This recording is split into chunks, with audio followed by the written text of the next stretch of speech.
आदिवासी दुनिया ने रखवाला रे। बाप देव खतरी काज पूजे रे, आदिवासी सबसे निराला रे।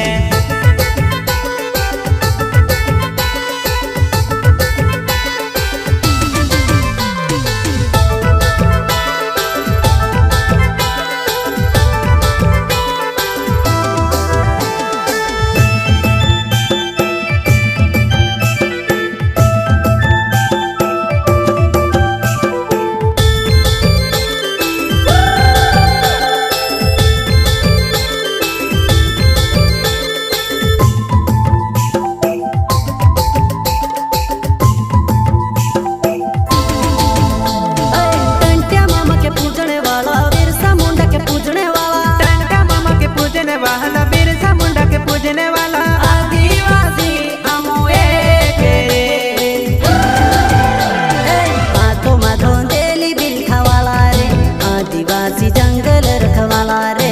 आदिकाल से जंगल में रह जयाम, आदिवासी जंगल रखवाला रे।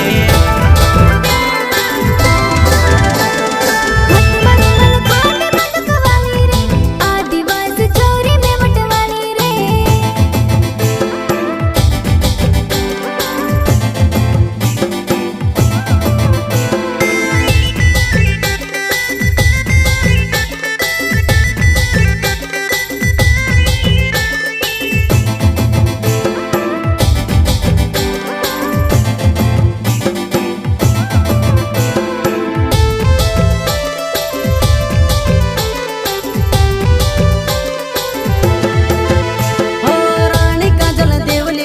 बाबा देव कंसरी माड़ी, रानी काजल देवली माड़ी, बाबा देव कंसरी